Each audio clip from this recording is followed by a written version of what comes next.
देखो, जो बिल्कुल मूल फंडामेंटल बात है वेदांत की, उसको समझो। सत्य एक है, वह अपनी मर्जी से, अपनी लीला से, अपनी मुक्ति से, अपनी स्वेच्छा से अनेक रूपों में अभिव्यक्त होता है। कोई कारण नहीं, अकारण ही, यूं ही अभिव्यक्ति उसकी मौज है। इसी तरीके से अनभिव्यक्ति भी उसकी मौज है। प्रकट होना उसकी स्वेच्छा है, उसकी मुक्ति है। प्रकट होकर के पुनः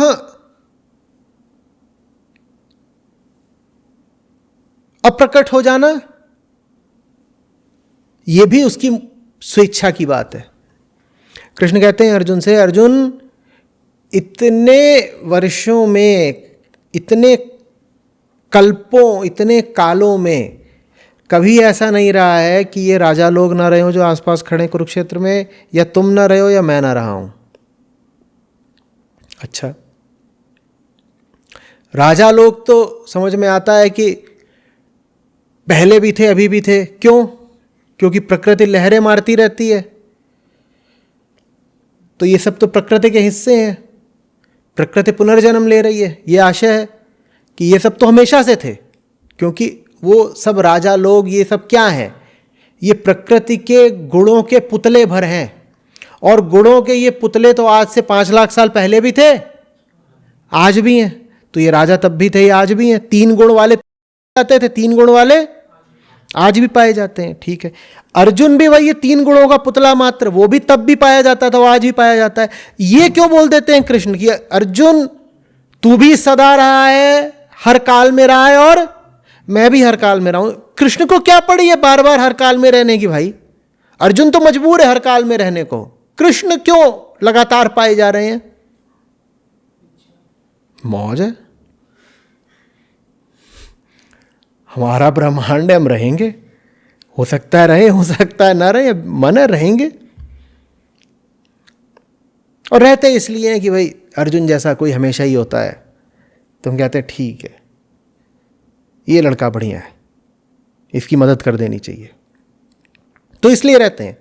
वो मजबूर, विवश होकर नहीं रह रहे, वो राजाओं की तरह नहीं रह रहे। ऐसे ही समझ लो कि सत्य से प्रकृति का निर्माण है। क्या? मौज है। कोई विवशता नहीं, कोई प्रयोजन नहीं।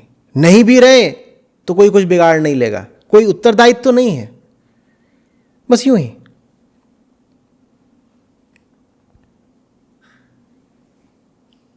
समझ में आ रही बात?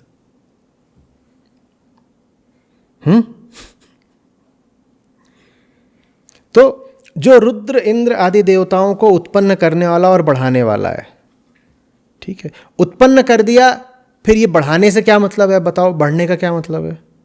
ये बहुत खास भाषा है, इसको संस्कृत या हिंदी मत मान लेना, ये इसको कोड लैंग्वेज की तरह पढ़ना पड़ता है। बढ़ने से क्या आशय? बढ़ने से ये मतलब है कि पैदा करने का अर्थ ही है, जब कहते हो किसी जीव को पैदा किया या किसी भी इकाई को पैदा किया, चाहे वो देवताओं कुछ भी हो, पैदा करने का मतलब ये कि समय पैदा कर दिया। और समय पैदा कर दिया तो समय में गति को ही कहते हैं बढ़ना और घटना।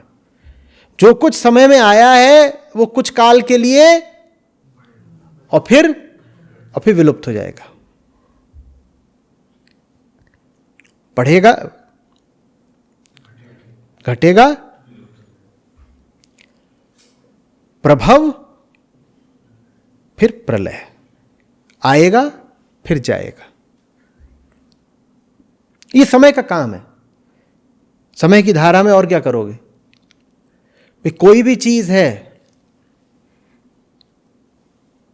उसको शून्य से शुरू होकर शून्य तक ही जाना है, तो बीच में उसे कुछ ना कुछ बनना पड़ेगा, है ना? नहीं बनना पड़ेगा? शून्य से शुरू होकर के शून्य तक ही जाना है, तो कुछ ना कुछ बनना पड़ेगा, सीधी सी बात है। हवाई जहाज है, उसे एक हवाई अड्डे से दूसरे हवाई अड्डे जाना है, तो उसके पास कोई विकल्प ही नहीं है। कुछ काल तक उसे उठना पड़ेगा, कुछ काल तक उसे सीधा चलना पड़ेगा, उड़ना पड़ेगा, और कुछ काल तक उसे, ये काल में मौजूद हर वस्तु का व्यक्ति का हाल है, कहानी है, विवशता है। तुम आओगे, तुम उठोगे, तुम चलोगे, तुम गिरोगे, तुम मिट जाओगे, बस यही कहानी है। ठीक है, ये हैं कौन? रुद्र, इंद्र आदि देवता।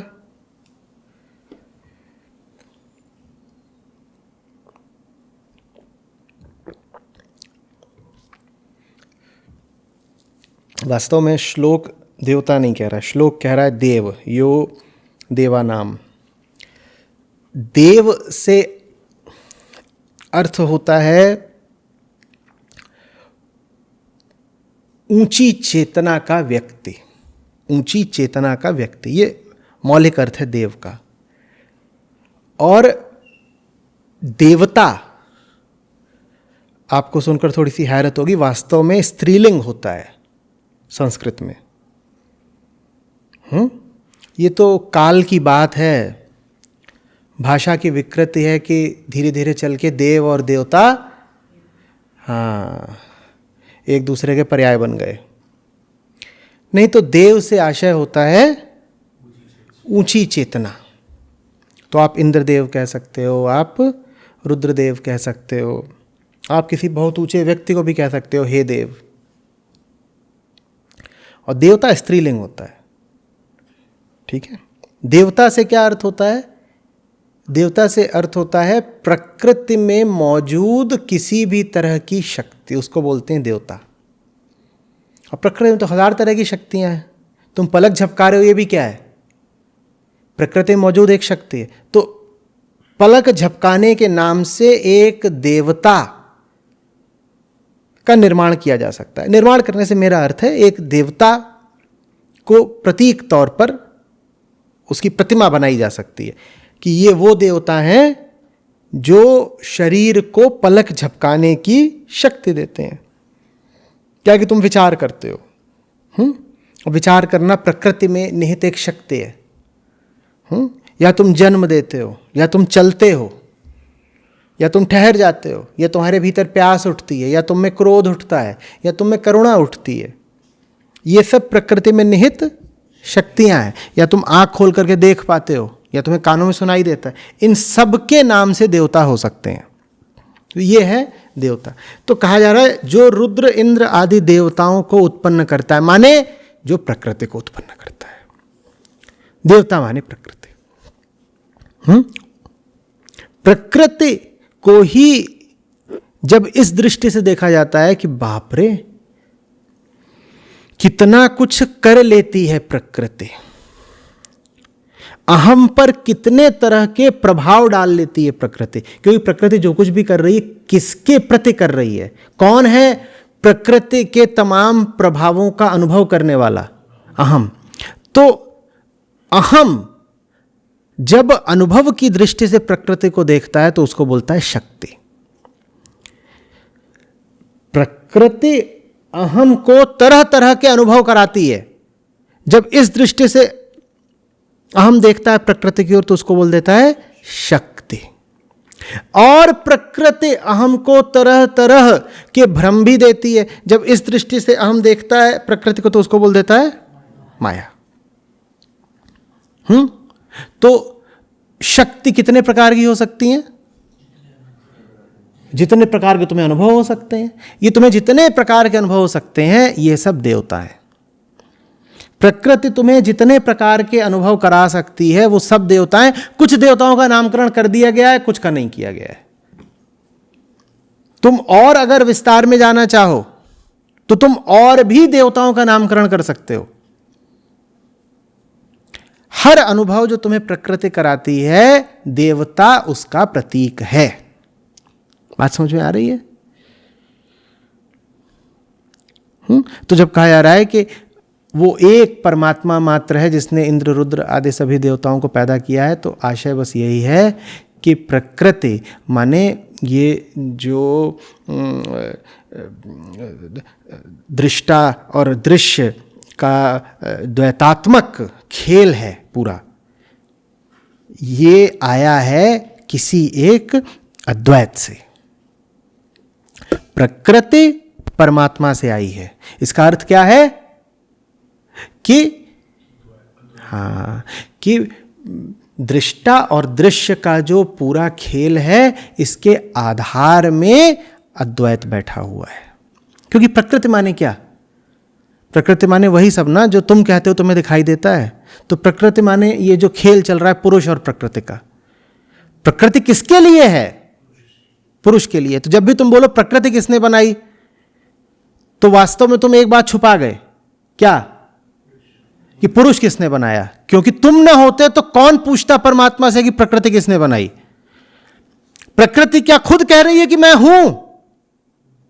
ये खंबा है प्रकृति, ये खुद कह रहा है मैं हूं। पेड़ है प्रकृति। पेड़ यदि अकेला हो, बिल्कुल पेड़ मात्र, तो क्या वो कहेगा कि वो है? सूरज या चांद किसके होने से हैं? तुम्हारे होने से है ना, क्योंकि तुम उनके दृष्टा हो, तुम उनके अनुभोक्ता हो, तुम विषयता हो, प्रकृति विषय है। तुम्हें ही कभी पुरुष कह दिया जाता है, कभी कह दिया जाता है पराप्रकृति। विषय को ही कभी प्रकृति कह दिया जाता है, कभी कह दिया जाता है अपरा प्रकृति। तो जब हम कहते हैं कि प्रकृति है, हम कहते हैं दुनिया किसने बनाई, ब्रह्मांड है, कहीं से तो आया होगा ना, किसने बना दिया, ये ज़मीन, ये आसमान, ये चांद, ये तारे, ये सब किसने खड़े कर दिए। तो उसमें हम कौन सी बात नहीं पूछते? वही बात जो अहंकार अक्सर पूछना भूल जाता है, मैं कहाँ गया, मैं कौन हूँ। वो कहानी याद है ना कि 10 जने उतरे हैं पिए हुए, सबको याद है, मुस्कुरा रहे। 10 जने उतरे हैं पिए हुए, किससे? एक नाव से उतरे हैं, ठीक है। और उसमें अब वो गिनना चाहते हैं कि कोई एक रास्ते में टपक तो नहीं गया था नदी में। तो वो सब गिनना शुरू करते हैं और गिन रहे हैं कि भैया गिनो, 10 आ गए इधर की, नहीं आ गए। जो ही गिन रहा है वो वही कितने गिन रहा है? 9। अब राघव को गुस्सा आता, बोलता है तुम सब अनपढ़ हो, मैं आईआईटी से हूं, मैं बताता हूं। वो गिनता, बोलता देखो सही गिनती करूंगा, आते 9 ही है। फिर घपला करता, बोलता नहीं 10 हैं। तो एक उधर गया झाड़ के पीछे। लेकिन तुम चालाकी कितनी भी दिखा लो, गलती तो वही है ना जो आदमी अहम हमेशा से करता आया है। क्या? खुद को नहीं देखता। तो हम भी जब पूछते हैं दुनिया किसने बनाई, तो ये नहीं पूछते कि इस दुनिया की बात करने वाला मैं कौन हूं, उसको भी तो पूछ लो उसको किसने बनाया। तो बेटा तुम दोनों को साथ ही बनाया गया है, दुनिया को और दुनिया को देखने वाले को। यही जोड़ा चल रहा है लगातार, दृश्य और दृष्टा का यही जोड़ा चल रहा है। इस जोड़े को जैसे ही एक साथ देखोगे बिल्कुल समझ में आ जाएगा इस जोड़े के आधार में क्या है। दुनिया समझ में नहीं आती तो वजह सिर्फ एक है, दुनिया को देखने वाले को भूल जाते हो दुनिया को देखते वक्त। और दुनिया को समझने का सूत्र भी बस यही है, दुनिया को जब देखो तो दुनिया को देखने वाले को भी उसी समय तत्क्षण याद रखो, दुनिया पूरी समझ में आ जाएगी, कोई राज रहेगा ही नहीं। दुनिया समझ में आ गई, दुनिया को देखने वाला याद रह गया, तो परम सत्य में प्रवेश कर गए तुम। फिर ये नहीं से पूछोगे कि बनाने वाला कौन है, परमात्मा परमेश्वर कौन है, ये सब सवाल ही मिट जाएंगे।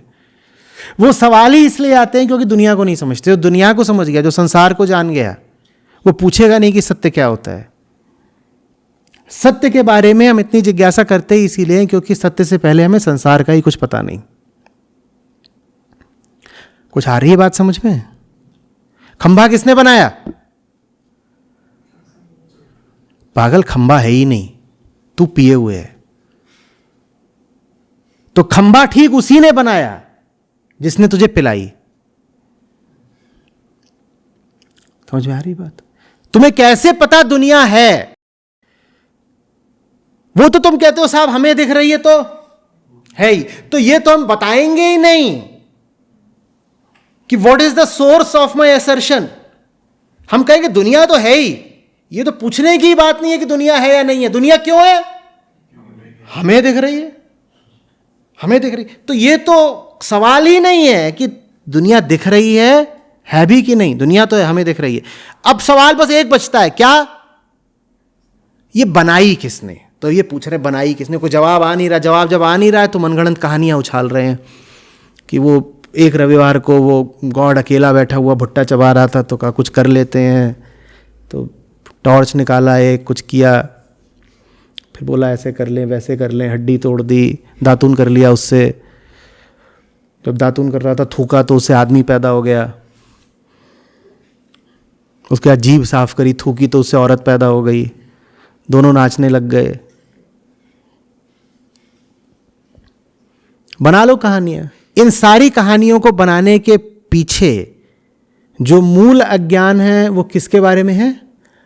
मैं के बारे में, अहम के बारे में। और वो अज्ञान नहीं है, वो अहंकार है जो कह रहा है कि मुझे अपने बारे में कोई जिज्ञासा करने की जरूरत नहीं है, क्योंकि मैं तो हूं ही, मेरा होना निर्विवाद है। मेरे बारे में कोई जिज्ञासा की नहीं जा सकती। मेरा मुद्दा सुलझा हुआ है, मेरी फाइल बंद है, मेरा मैटर क्लोज्ड है। जहां सब कुछ पहले से ही तय है, निश्चित है, समाप्त है, जाना हुआ है, ज्ञात है, वहां जिज्ञासा ही क्यों की जाए? तो इसीलिए हम अपने बारे में कभी जिज्ञासा नहीं करते। जो हम कहते हैं ना कि हम अपने बारे में उफ कितना कम जानते हैं, कहते हैं ना, नहीं, वो इसलिए नहीं कि हम अपने बारे में वाकई कम जानते हैं, वो इसलिए क्योंकि हमें लगता है कि हम अपने बारे में सब कुछ जानते हैं। जब तुम अपने बारे में सब कुछ जानते हो तो पूछोगे क्यों? फिर तुम दुनिया भर की चीजों के बारे में पूछोगे। तुम पूछोगे तुर्की में फलाना झरना कहां है, लेकिन ये नहीं पूछोगे कि सोते समय सिर्फ बाईं करवट क्यों सोते हो तुम। कारण शारीरिक ही है क्या? पूछना ही नहीं चाहोगे, क्योंकि भीतर कूट कूट करके विश्वास भर लिया है कि अपने मुद्दे तो सब सुलझे हुए हैं, अपने बारे में तो मैं सब जानता ही हूं। हो गई ना गलती?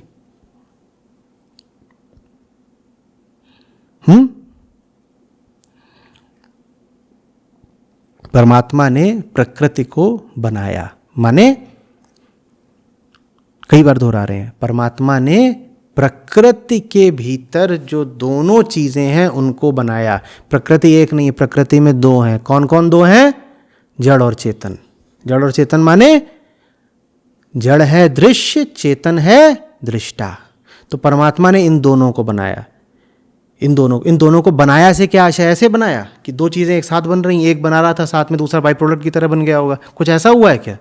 तो क्या हुआ है? कुछ नहीं हुआ है। बात सीधी सी ये है कि मैं हूं जिसे लगता है दुनिया है, और मैं अगर गौर से इस दुनिया को देख लूं तो मुझे अपने और दुनिया के मध्य जो भेद दिखाई देता है वो भेद दिखाई देना बंद हो जाएगा। इस भेद का मिट जाना ही परमात्म अवस्था है। समझ में आ रही बात? ये जिज्ञासा ही किसको है कि प्रकृति है, किसको है? मुझे है। तो सबसे पहले मैं अपने और प्रकृति के संबंध की बात करूंगा, मैं अहम और संसार के संबंध की बात करूंगा। और अगर ये संबंध सुलझ गया तो इस सुलझाव को ही समाधि कहते हैं, इस सुलझाव को ही परमात्मा कहते हैं। स्पष्ट हो रही है बात? दोहराओ, अभ्यास करो, बार बार समझो। परमात्मा ने प्रकृति को बनाया, इसका क्या अर्थ है? फिर से अपने मन में समझने की कोशिश करो, बार बार। इस पूरे प्रसंग में परमात्मा गौण है। परमात्मा की बात कोई विशेष लाभप्रद नहीं। क्या पूछेंगे हम कहेंगे परमात्मा ने प्रकृति को बनाया, ये तो कल्पना मात्र है। तथ्य यह है कि मुझे प्रकृति दिखाई दे रही है। मुझे प्रकृति दिखाई दे रही है तो मैं कल्पना कर रहा हूं कि इसको किसी, तो परमात्मा ने प्रकृति को बनाया, ये क्या है? कल्पना। मुझे प्रकृति दिख रही है, ये क्या है? तथ्य। तो पहले मैं इस तथ्य की खोजबीन तो कर लूं ना। तो जब तुम इस तथ्य की ठीक से छानबीन कर लेते हो तो कल्पना अपने आप मिट जाती है। समझ में आ रही है बात? कल्पना भी मिट जाती है और जो चीज तुम्हें तथ्य जैसी लग रही है वो चीज भी मिट जाती है। जब बोलते हैं मैं, तो कोई और इकाई है जो बोल रहा है मैं, तो वो इकाई क्या है? मतलब फिर वो मैं भी प्रकृति हो गई, क्योंकि वो एक तरह से ऑब्जेक्ट की तरह उसको हम लोग आइडेंटिफाई कर पा रहे हैं। तो वो जो मैं है उसके पीछे भी एक और, उसके पीछे कोई इकाई नहीं है, उसके पीछे शून्य है, एकदम एक विस्तृत आकाश है। उस आकाश से मैं तो लीला की तरह उद्भासित होता है, पर मैं को ये लगता है कि वो अपने आप में एक निजी, स्वतंत्र, मुक्त इकाई है, व्यक्तित्व है। उस मैं के पीछे कोई और इकाई नहीं है। सब अनुभवों के पीछे मैं है, और मैं के पीछे कोई इकाई नहीं है। मैं के पीछे चले गए तो आकाश है, मुक्त है। पर मैं के पीछे जाना ही मैं के लिए बड़ी चुनौती रहती है।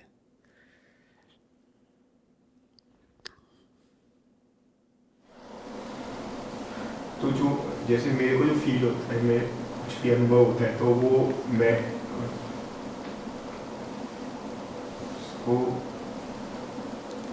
वो किसको होता है? ये जिसको आप अपना अनुभव कह रहे हैं, वो वास्तव में प्रकृति में, माने आपके विषय में घटती कोई घटना है जिसको आप अपना नाम दे रहे हैं। तो अहम है। अहम अपने आप में कोई वस्तु तो है नहीं। जब अहम वस्तु नहीं है तो अहम को नहीं दर्द होता। अहम जिन चीज़ों से जुड़ा हुआ है, घटनाएं तो वहाँ घट रही हैं, अहम में कोई घटना नहीं घटती। अहम में बस एक चीज़ चलती रहती है, क्या? तादात्म्य, आइडेंटिफिकेशन। तो दर्द भी वास्तव में कहीं और हुआ है। दर्द एक घटना है जो कहीं और घटी है, जिसे अहम ने ले लिया है अपने ऊपर। और जब अहम किसी चीज़ को अपने ऊपर ले लेता है, तब अहम की दुनिया में खलबली मच जाती है। या ये कहिए कि तब जहाँ खलबली मच रही होती है, वो अहम की दुनिया बन जाती है। अन्यथा अहम के पास कोई दुनिया ही ना होती। और दुनिया में तो हजार जगह खलबली मची रही है। उस खलबली मचती हुई दुनिया से जब रिश्ता जोड़ लेता है, हम रिश्ता ही नहीं जोड़ लेता, उसके बाद अपना नाम ही जोड़ लेता है, वही बन जाता है, तो दुनिया की खलबली अहम की खलबली बन जाती है। जो कुछ हो रहा है वो दुनिया में हो रहा है। दुनिया माने प्रकृति, वो वहाँ हो रहा है। दुनिया में होती घटनाओं को अहम मान लेता है कि उसकी घटनाएं हैं, उसकी घटनाएं हैं। तो अहम निजी होता है या यूनिवर्सल है? जैसे कि जब बोलता हूँ मैं, तो उसका मतलब हो कि मैं इंडिविजुअल हूँ या फिर अलग हूँ? आपका है, निजी है, आपका है। अहम जिस चीज़ के साथ जुड़ा है वही उसकी पहचान है। यूनिवर्सल अहम वृत्ति होती है कि आपने अपने कुर्ते से अपनी पहचान जोड़ रखी है, उसने अपने कुर्ते से उसकी पहचान जोड़ रखी है। वो जो कुर्ता है वो तो निजी ही है, आपका कुर्ता उसका कुर्ता नहीं हो सकता। लेकिन कुर्ते से पहचान जोड़ने की जो वृत्ति है, वो यूनिवर्सल है। दुनिया में कोई ऐसा जीव नहीं है जो अपने शरीर से पहचान नहीं जोड़े बैठा और शरीर ही पहला कुर्ता है। एक छोटा चूहा हो, अमीबा हो, आसमान में उड़ता बाज हो, चाहे ज़मीन पर बैठा इंसान, इन सब ने अपनी पहली पहचान किससे जोड़ रखी है? शरीर वाले कुर्ते से। तो कुर्ता तो सबका अलग अलग ही है भाई, लेकिन पहचान जोड़ने वाला काम सभी कर रहे हैं। वो काम साझा है, वैश्विक है।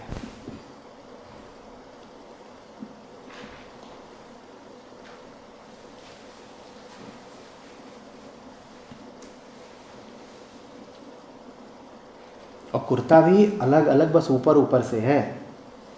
बुल्ले शाह की मानेंगे तो बस इक्को रंग कपाईदा। कुर्ता तो कपास का ही है दोनों का, ठीक वैसे जैसे सबका ये कुर्ता काहे का है? हाड़ मास का ही है।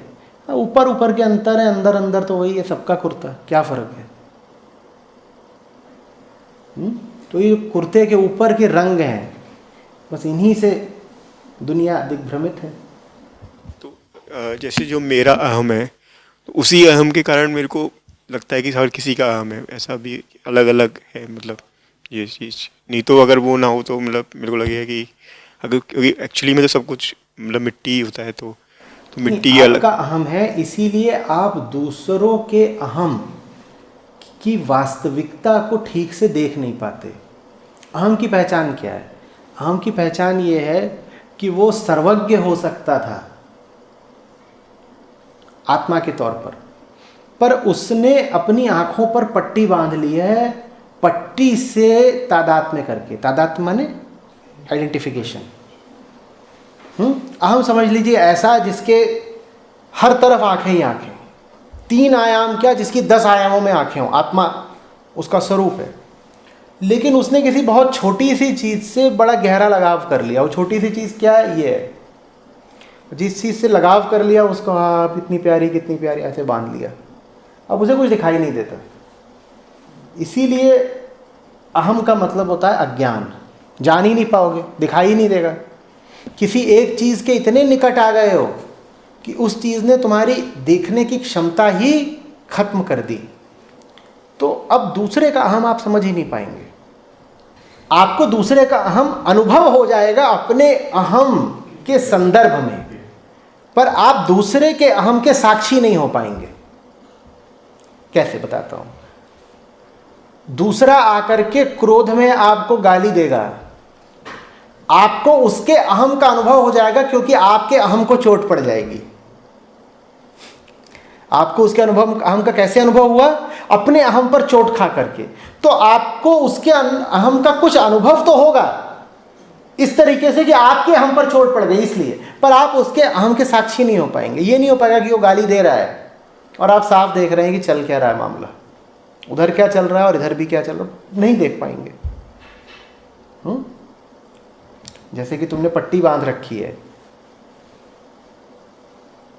कोई आकर के पट्टी पे फट से एक धौल मार दे ऐसे, तो कुछ अनुभव तो होगा, पर क्या हुआ ये समझ पाओगे क्या?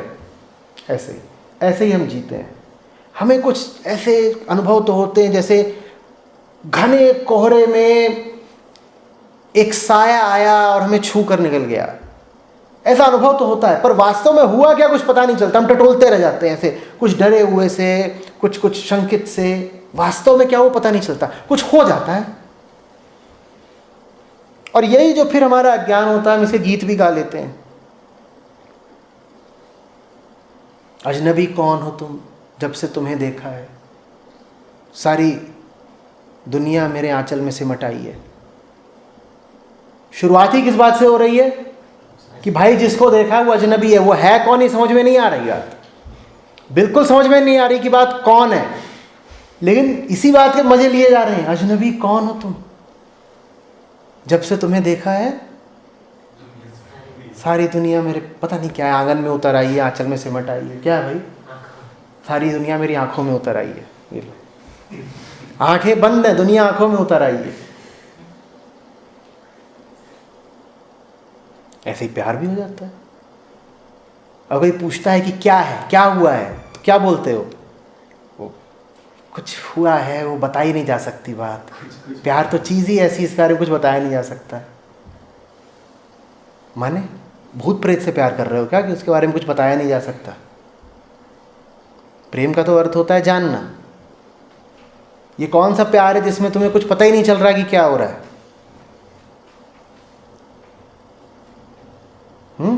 प्यार है कि नशा? जवाब क्या आता है? नशा ही तो प्यार है।